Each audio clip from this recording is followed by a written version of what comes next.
Now, the mixed fortunes in Azimio as the bipartisan talks officially comes to an end. The final report was released to the public yesterday by the National Dialogue Committee, which was co-chaired by the Majority Leader in the National Assembly, Honorable Kimani Ichung'wah, and the Wiper Party Leader, also the former Vice President of the Republic of Kenya, Dr. Stephen Kalonzo Musyoka, after the late-night meeting report, negotiating the 5 thematic areas for deliberations. But the saddest truth, which is very, very painful, is that after all this, Raila Odinga is going back home empty-handed again.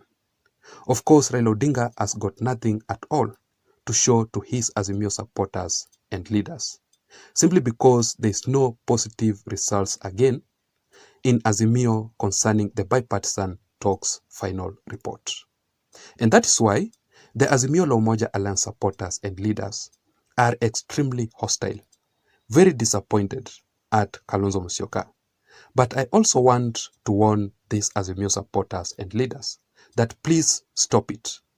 You are crucifying the wrong person here. I strongly believe that the only person who must be blamed about all these issues is none other than Raila Amolo Odinga. But this is how it all started. In this particular analysis here, I just want to explain to you the exclusive details concerning the genesis of the Azimio betrayal in the bipartisan talks. Number one, I came across this particular article which says why Uhuru Kenyatta wanted to scuttle the bipartisan talks. A week ago, if you can still remember very well, the former head of state, Uhuru Kenyatta, visited Kalonzo Musyoka at his home place in Mwingi, Kitui County. These two leaders, ladies and gentlemen, conducted a very brief secret meeting before joining the Full Gospel Church for Sunday service and also fundraiser. But the biggest question here still remains. What do you think Uhuru Kenyatta and Kalonzo Musyoka discussed in that particular meeting? Well, in my considered opinion, of course, Kalonzo Musyoka is the leader of the bipartisan talks in the Azimio La Umoja Alliance side. But from the other side, Uhuru Kenyatta, having worked very closely with William Ruto for 10 good years during the Jubilee Party administration, there is no doubt that Uhuru Kenyatta understands very well about William Ruto's clever moves. Uhuru Kenyatta knows that William Ruto is very smart and he plays his political cards very well. Therefore, William Ruto is not just a mere politician that you can underrate, politically speaking. Basically, Uhuru Kenyatta demanded briefings about the bipartisan talks through Kalonzo Musyoka. And I'm sure 100% that Uhuru Kenyatta was not satisfied enough. And that simply explains as to why Uhuru Kenyatta wanted to scuttle the bipartisan talks. But also, in my considered opinion, I tend to think that Uhuru Kenyatta's plan completely failed because he never accomplished what he wanted to achieve. Number two, I also came across this particular statement from the Daily Nation media article with the headline, "The Divisions in Azimio as Uhuru Kenyatta, Martha Karua, and Eugene Wamalwa distance themselves completely from Raila Odinga and William Ruto talks." It's becoming hot here. Someone please pour some cold water in Azimio simply because it's burning right now. But basically, Uhuru Kenyatta, Martha Karua, and Eugene Wamalwa's main problem here is William Ruto. Forget about the bipartisan talks.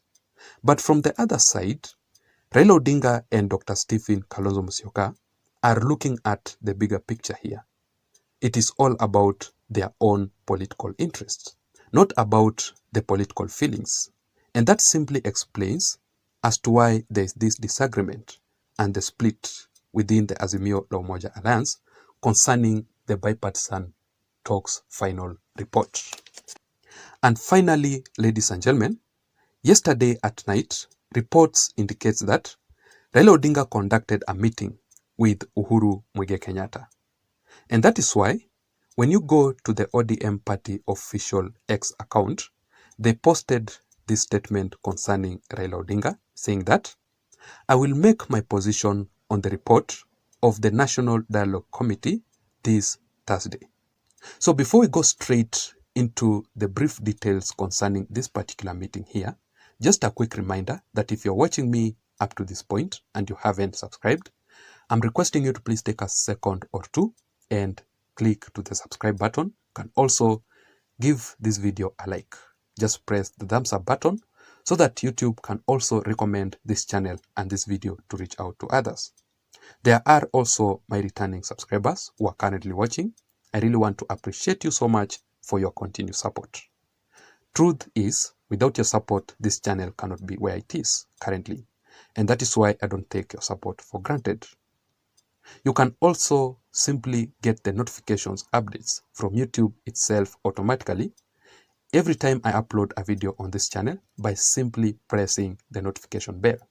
Just activate the notification bell so that you can receive the notifications immediately I post a video on this channel. Having said that, now let us go straight into the details.